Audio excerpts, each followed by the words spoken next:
Padre Tarcísio Arsênio Reck. Que idade, padre?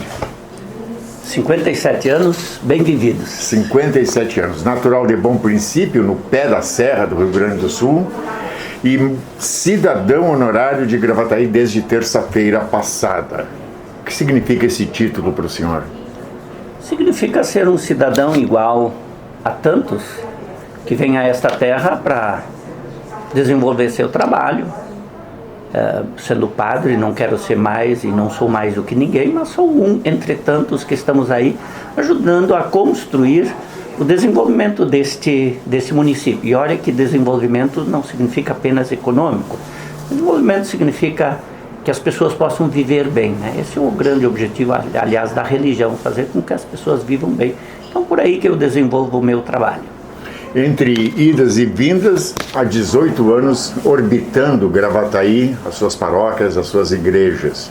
O que o senhor diz de Gravataí nesse período? Cresceu muito a cidade, se tornou mais violenta, menos religiosa? Qual é a sua análise? Pisei em Gravataí pela primeira vez em 1975. Eu vi a terraplanagem da Pirelli, capinando naqueles campos do seminário, a gente via aquelas máquinas lá. Seminário São José. Seminário São José. E quando a gente tinha que ir ao supermercado ou algum lugar comprar uma coisa, a gente dizia, eu vou para a vila. A gente dizia para o padre do seminário, eu vou para a vila. A vila Gravataí se tornou a grande cidade. Hoje eu sei que é a 40ª cidade do Brasil, né? É uma cidade grande, com seus problemas, mas também com coisas altamente positivas, né? Por exemplo, aqui foram acolhidas tantas pessoas vindas a partir da Freeway, vindas aí do polo industrial, a partir de Santo Antônio da Patrulha, Osório, Santa Catarina, tantas pessoas que vieram para cá. Eu me junto também a estes no grande desenvolvimento que Gravataí está sendo projetada, né? Gravataí é uma cidade religiosa? Ela é uma cidade católica, padre? É uma cidade religiosa, eu diria, em todos os sentidos. Ela tem a sua tradição, a sua cultura desde o início católica, porque aqui vieram os primeiros padres para atender também os índios que vieram lá da região das missões, que foram para cá transferidos. E essa religiosidade, claro, hoje o cristianismo não é unicamente só católico. Nós hoje temos uma grande proliferação também de outras comunidades religiosas, que eu respeito muito. Acho que todos temos que trabalhar para que a vida das pessoas seja melhor neste rincão, né? Agora, o senhor cuida do lar sacerdotal e da paróquia aqui Nossa Senhora dos Anjos, é isto? Isto. Então, na paróquia, eu sou pároco e administro e cuido das comunidades, 4 comunidades, São 4 comunidades. Em torno. E também eu sou o diretor do lar sacerdotal, indicado pelos colegas padres, depois com a aprovação do bispo, para cuidar e administrar uma casa onde ficam padres idosos e doentes. Alguns residentes, hoje somos 12 residentes lá, e também padres, por exemplo, quando fazem uma cirurgia, passam 1 mês, 2 meses aí para se recuperar. Então temos toda uma estrutura de cuidado na área da saúde, com plantão 24 horas de enfermagem, mas também o cuidado assim na linha da integração, da convivência, para que o padre, no final da sua vida, ele se sinta acolhido, se sinta bem. Uma estrutura, aliás, que não é propriamente da igreja, ela é de uma associação de padres. E eu faço parte da diretoria dessa associação de padres, somos 300 sócios, que cuidamos também com os nossos recursos. Cada padre contribui mensalmente, nós somos contribuintes para o cuidado da vida, da saúde e do bem-estar desses padres. Esses 300 sócios são de todo o Rio Grande do Sul? São da Arquidiocese de Porto Alegre, a Diocese de Osório e da Diocese de Montenegro. Somos 3 dioceses. Cada diocese tem a sua organização, mas aqui nós juntamos 3 dioceses, porque aí você tem mais, um grupo maior te dá mais poder de investir, de cuidar melhor dos nossos padres. E acaba ficando financeiramente menos pesado para cada um. Exatamente. Por exemplo, eu tenho que nem à noite tem um plantão noturno, né? Tem um técnico, uma técnica de enfermagem que fica toda noite. Imagina se isso precisa ser colocado para cada padre. Não é possível. Então, com esse número, posso colocar alguém, e a gente tem uma série de funcionários que nos ajudam a cuidar positivamente. Aliás, eu só posso ser pároco administrando essa casa porque tem um grupo de funcionários altamente qualificados que cuidam muito bem deste trabalho. Agora, Padre Tarcísio, a grande maioria das pessoas conhecem a igreja, a paróquia Nossa Senhora dos Anjos, a igreja propriamente, como a matriz de Gravataí. Na verdade, existem outras igrejas que são matriz. Explica para nós essa divisão administrativa da Igreja Católica em Gravataí. Como é que funciona? Então, antigamente, a única paróquia da grande região era Gravataí. Do lado de até Canoas, Glorinha, Morungava, era tudo Gravataí. Isso foi criada uma paróquia há 247 anos atrás. Depois, vendo a necessidade e o crescimento, foram se multiplicando outras paróquias. E cada paróquia tem a sua matriz. Claro, popularmente, o povo ainda chama quase só a igreja matriz do centro de Gravataí de matriz. Mas cada paróquia tem a sua matriz e tem o seu padre, ou um ou dois padres. Hoje, de modo que Gravataí somos 10 paróquias, né? Com a do centro. Com a do centro, Mais 9. Mais 9 paróquias, onde é desenvolvido todo um trabalho de catequese, de ação social, de cuidado dos idosos, das crianças, das celebrações. Então, uma estrutura, a gente normalmente não diz que a gente dividiu, não, nós multiplicamos os serviços em todos os lugares, né? Ser padre, o integrante da Igreja Católica, ainda é ser um pastor do rebanho das ovelhas de Deus? Você acertou em cheio, essa é a melhor palavra. Inclusive, quando eu fiquei padre, eu escolhi testemunhar o bom pastor a serviço do Evangelho. O padre é um pastor. O que é um pastor? Diz o Papa que às vezes a gente tem que ir à frente, tem que abrir caminhos. Isso é um desafio para o padre hoje. O que é abrir caminhos? É puxar para as novidades que aparecem. Não dá para ficar estagnado. O Evangelho é sempre o mesmo, mas as realidades mudam. E às vezes tu tem que projetar coisas novas. Tem que se inserir no mundo, por exemplo, hoje. Antes tu não precisava, antes o povo chegava a ti. Hoje tu tens que ir ao encontro. Então, abrir caminhos, estar à frente, projetar, propor novidades, propor métodos alternativos. Isso é ir à frente. Essa realidade que está mudando, ela está mudando para melhor, padre? Ela tem seus aspectos positivos, mas também seus desafios, né? Tem seus desafios. Quais são os maiores desafios? Os maiores desafios é o uso, por exemplo, hoje das mídias alternativas na evangelização. Quer dizer, a gente entrar neste mundo, de certa maneira, que a gente diz líquida, que tu não consegue mais enxergar e abraçar direito as coisas. Então, este mundo que tem multifacetas, não é só mais uma explicação. Por exemplo, o desafio da religiosidade hoje não se explica mais só por um aspecto, assim como a economia. Hoje tu não explica mais a economia por um aspecto, ela tem múltiplas facetas, também no religioso. Então, abrir caminhos, ir à frente. E nós, em vários momentos da vida, tu tem que estar no meio do povo. Não é estar à frente, é o segundo aspecto, é estar no meio do povo, ser um igual. Isto exige de muitos padres, exige um descer do pedestal às vezes, né? A gente ser igual ao povo, até ser criticado. Isso faz parte do contexto da vida moderna, a gente estar no meio do povo, ser um. Agora, o senhor fala nas mídias alternativas, isso inclui os padres que fazem shows, os showmen da igreja? Eu pergunto como estes serem fiéis ao Evangelho nisso. Este é o grande desafio. Porque é fácil você fazer sucesso e te vender, não é verdade? Via televisão, por exemplo? Por exemplo. A gente sabe que tem os grupos econômicos que também pegam o religioso no viés econômico. Então, é um desafio para os padres. Aliás, quem reflete muito isso na Igreja Católica é o Padre Zezinho. O Padre Zezinho sempre dizia para nós: eu tive muita chance. eles queriam me enquadrar e comprar a minha voz e a minha música. Eu nunca consegui fazer isso, porque eu tenho que ser fiel ao Evangelho. E aí é um desafio, né? E ser fiel ao Evangelho, às vezes, tem que ser profeta, tem que dizer não, tem que criticar, tem que ser profeta mesmo, né? Apontar para os erros. E isto a sociedade às vezes não gosta. Um dos precursores disso, dessa massificação, foi o padre Marcelo Rossi. Sim. Como é que o senhor avalia o trabalho realizado por ele? Ele tem um grande trabalho no sentido de arrebanhar, né? de juntar.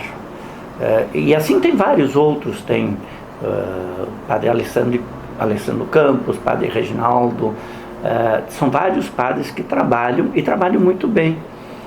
Mas, como eu volto a dizer, sempre o desafio, puxa vida, e o cotidiano da vida, ali junto às pessoas, isto continua sendo um grande desafio.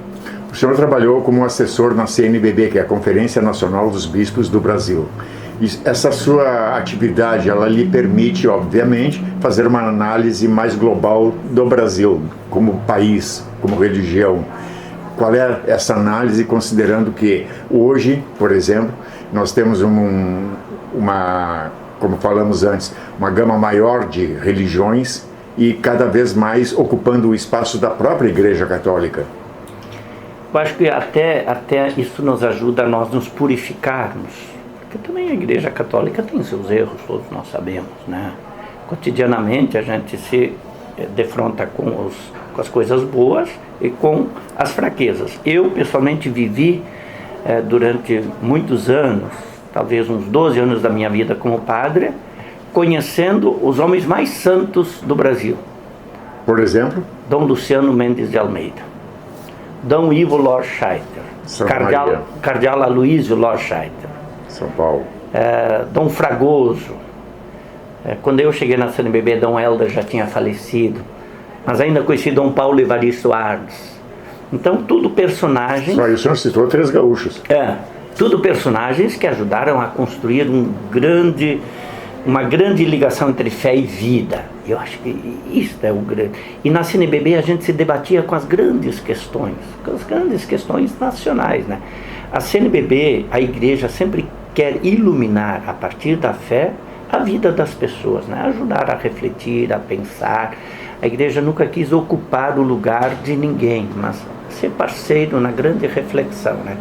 E eu participei de tudo isso, né? Durante muitos anos, nas bases, na reflexão, no cotidiano, mas também às vezes a luta por interesses e poder, isso também está presente, isso também vivi. Então eu também conheço alguns pecados, assim, no sentido um pouco de estrutura de igreja, sabe que dos grandes, quando o poder na igreja sobe a cabeça, ele é um mal.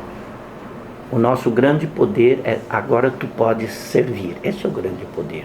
Servir ao mais fraco, servir ao mais necessitado, né? Padre Tarcísio, no final dos anos 70, anos 80, a Igreja Católica serviu de base, ou serviu muito, à formação das comunidades de base e movimentos de trabalhadores. Me recordo muito do Movimento dos Trabalhadores Sem Terra, o MST. A igreja, por esse viés, ela ainda continua atuante, ela ainda continua sendo preponderante para quem está nesses movimentos? Você falou nas comunidades eclesiais de base, que foi um grande jeito com que a igreja se sentiu próxima do povo mais simples e das questões não apenas religiosas, mas as religiosas que implicavam na vida cotidiana. Hoje a gente, porque este nome ficou assim um pouquinho marcado por algumas questões aí ideológicas, então hoje a gente fala em pequenas comunidades, para não comprar briga, viu? E a gente tem que voltar para as pequenas comunidades. É uma coisa boa você fazer um grande show, reunir gente, mas tu forma mesmo a consciência das pessoas no pequeno grupo. Uma coisa é eu fazer uma grande pregação, é outra coisa eu e tu dialogarmos, debatermos, aí a gente cresce na vida, e o Evangelho precisa muito mais disso do que grandes eloquentes pregadores. Quer dizer que aquele movimento de 30, 40 anos atrás estava errado? Não, ele deu o seu passo importante, mas Eu acho, não é que se exariu, ele continua firme. Por exemplo, na Igreja do Norte está cada vez mais forte, né? Por algumas questões, então, se passou a chamar isso agora de pequenas comunidades, mas não, ela continua tendo o mesmo cunho.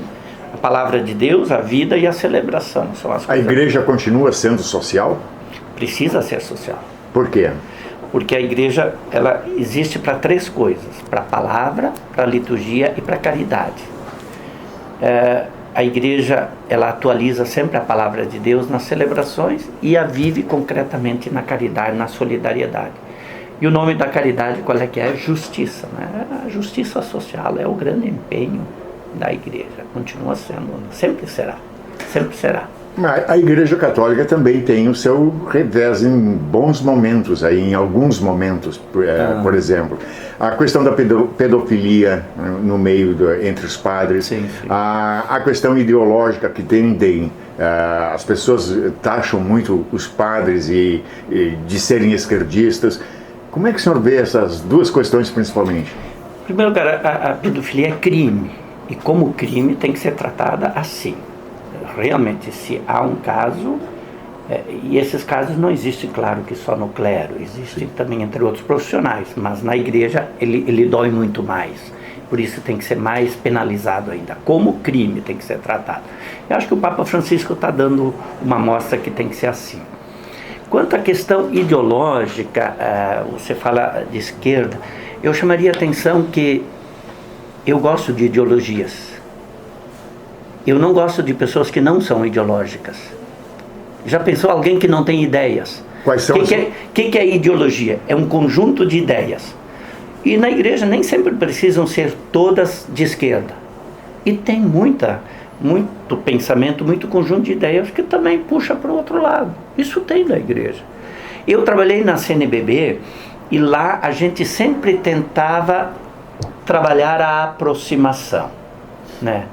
Sabe, a CNBB nesse sentido foi para mim sempre um modelo.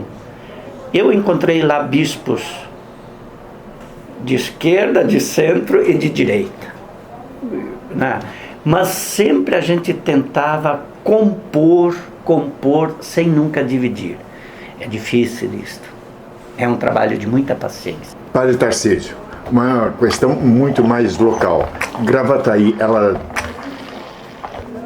tem um número de católicos, de fiéis da Igreja Católica crescente ou que está se reduzindo? Qual é a avaliação? Nós fazemos sempre um certo comparativo aqui da região, entre Porto Alegre, Viamão, Alvorada, Gravataí. E nós, com alegria, sempre sentimos assim que Gravataí, nós não podemos nos reclamar das nossas paróquias. Nossas paróquias sempre têm muita gente, muito trabalho. Poderia ter mais? Claro que sim, sempre. É um espírito missionário que tem que prevalecer. Mas eu penso que aqui nós temos um trabalho interessante que tem ajudado a crescer. Eu não posso, eu pessoalmente digo assim, aqui no centro, na Igreja Nossa Senhora dos Anjos, na paróquia, o pessoal brinca, eu não posso me queixar. Um dia desses o meu médico, o Dr. Márcio Dornelles, que é também o médico do Grêmio, né? Casualmente ele me disse assim: puxa, padre, eu fui na igreja, não consegui entrar porque a igreja estava cheia. Eu disse: opa, bom sinal, eu brinquei com ele. Então, na verdade, a população cresce muito, o trabalho, cada vez mais ele é difícil de conquista, de chegar perto das pessoas, mas há um esforço, eu acho que sim, né? Não posso me queixar que a gente esteja decrescendo, não. A religiosidade não perde espaço para a falta de cultura e educação do povo e para a pobreza de um modo geral? Pode até ser, sim, mas o evangelho também tem que ser anunciado. Por exemplo, havia uma expressão que as pinturas nas igrejas era a única letra que os analfabetos sabiam ler.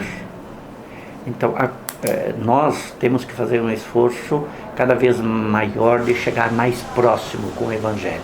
Aliás, é o que Jesus fazia. Jesus era um andarilho que caminhava no meio do povo, e aí foi organizando esse povo e lhes dando um caminho, uma direção, né? Eu acho que isso nós precisamos. Qual foi a maior dificuldade que o senhor enfrentou em Gravataí como padre? Não vejo grandes dificuldades, eu vejo os desafios normais, né? Tem que evangelizar, mas também tem que cuidar da administração, do cuidado, e isso tudo implica em organizar o tempo. Então a gente precisa se cuidar para organizar bem o tempo da vida da gente, para não ficar tempo demais numa coisa e depois as coisas não... Se as coisas não funcionam, se a engrenagem não funciona numa paróquia, inclusive eu sempre brinco com os fiéis assim, ó, inclusive para ter missa a gente tem que comprar hóstias e vinho, né? Para dizer assim, ó, uma paróquia ela tem que funcionar no todo, os grupos, as pastorais, a solidariedade. Nós temos um grande trabalho de distribuição de alimentos, de roupas, de formação, né? Porque a nossa paróquia aqui funciona também um pouco como centro de formação da região de Gravataí, né? Então vem aqui muito curso da região de Alvorada, Viamão, Cachoeirinha, o pessoal vem fazer aqui porque nós meio que centralizamos esse pessoal todo aqui. Qual foi o seu melhor momento em Gravataí até hoje? O meu melhor momento é estar junto com o povo, né? Algum episódio que o senhor destacaria de algum fato relevante na sua vida religiosa em relação à comunidade como um todo? Sentir que quando eu passo pela praça, o seu Rui me cumprimenta e eu cumprimento ele. Seu Rui? Seu Rui é o varredor da praça. Sentir que quando vou a pé para o hospital, do meio da loja, o dono da loja, os funcionários dizem: oi, padre. Isso é gratificante para um padre. Sentir que ao caminhar na rua, na calçada, a mãe passa com uma criança, a criança me reconhece, solta a mãe e vem me dar um abraço. Sabe, isto para um padre é edificante. Sentir que a gente é reconhecido não por um status, não por uma roupa, mas a gente é reconhecido por ser... E isto para mim é muito gratificante. O senhor falou uma questão que me chamou a atenção. A roupa. O padre não usa mais batina. Como é que você reconhece um padre na rua hoje? Eu não sei, mas é interessante. Eu às vezes vou até o hospital, são 3 quadras daqui, eu quase não consigo chegar ao hospital, porque todo mundo quer falar, quer dar um papo e tal. Reconhecido por ser um do povo, né? Ser presença. Deixa eu te contar, essa semana mesmo... O senhor usou batina assim não, dia a dia? Não, nunca. Não? Só na celebração? Só nas celebrações a túnica, as vestes litúrgicas. Certo. Por exemplo, fui chamado para dar unção de uma pessoa, atender a pessoa que estava mal, e a pessoa de repente 10 minutos depois chegar a falecer e a família ter uma gratidão enorme, né, pelo fato de ter atendido, ter chegado ali, dar um oi, dar uma bênção, sabe? Isso gratifica muito o padre, né? O senhor já falou que a pedofilia deve ser tratada como crime em todas as suas instâncias, sim, embora entre os padres a dor seja maior, né? Sim. Como a igreja está vendo hoje a questão das drogas? Flagelo da sociedade. Quando nós tratamos do tema da violência numa campanha da fraternidade, o comandante da brigada, eu o convidei para abertura. Eu, na época, trabalhava na CNBB como coordenador estadual da CNBB. Fizemos o lançamento da campanha. Ele me disse: padre, a única coisa que nós tememos na questão da violência é a droga. Porque aí não tem mais controle, né? Não tem mais controle, não tem mais pessoa como pessoa. Nós temos quase que um bicho. Aí isso é um grande desafio para nós. Agora, a droga pode ser eliminada quando oferecermos esporte, quando oferecermos outras coisas melhores para a juventude, né? Emprego, dedicação. Aí a droga ela pode ser vencida. Agora, sem isso, ela não vai ser vencida nunca. O aborto. O aborto também, para nós como cristãos, ele é considerado crime, porque a vida tem que ser defendida desde a gestação até o fim dela, até a morte, né? Nós Claro que é uma posição muito firme, e eu concordo plenamente com ela, porque a vida está acima de tudo. Onde tem um fio de vida, eu tenho que lutar para que esta vida seja preservada. Homossexualidade e casamento entre pessoas do mesmo sexo. A homossexualidade já era considerada, por isso antes era homossexualismo, era considerada doença. A gente sabe que não é doença, e ela precisa ser tratada como pessoas que precisam ser acolhidas e precisam ser participantes, por exemplo, das nossas comunidades de fé. Elas têm este papel de se inserir na comunidade. Violência, criminalidade. Está muito ligada à droga. A violência e a criminalidade está muito ligada à droga. Superá-la é um desafio nosso, e o amor, a solidariedade, a compaixão é um espírito de vida. Nós tínhamos uma época que a gente trabalhava nos chamados territórios de paz. Significa, começamos por nós, entre nós, hoje nós não vamos brigar, nós vamos nos entender. E aí ir alastrando este espírito de paz. Se combate a violência com a não violência. Esse é o sentido. Distribuição das riquezas. Esse é um tema muito querido para a igreja, porque a igreja quer que todos sejam irmãos e irmãs a partir do Evangelho. E distribuição de riqueza significa condições dignas de trabalho, de vivência de cada ser humano. Quando a igreja às vezes fala em distribuição de renda, alguns acham que tem que pegar, pega dinheiro aí. Não é isso. Distribuição de riqueza é dar condições de vida para cada pessoa humana. Armar a população ou desarmar a população? Desarmar, sempre desarmar a população, sempre. O amor vence o mal, e o mal não se combate com o mal. Para encerrar, uma amenidade, fora da gravação, antes, nós havíamos comentado que padre também tem lazer. Qual é o lazer do padre? Eu tenho vários aspectos do lazer. Por exemplo, nós temos grupos de padres que volta e meia a gente sai e se reúne para um churrasco. Antes jogava futebol, não jogo mais, mas hoje a gente se encontra para conviver. Inclusive, nesta associação que eu falei, nós temos uma casa na praia que nós também cuidamos para que os padres tenham um lazer. Jogo carta, gosto de pescar, né?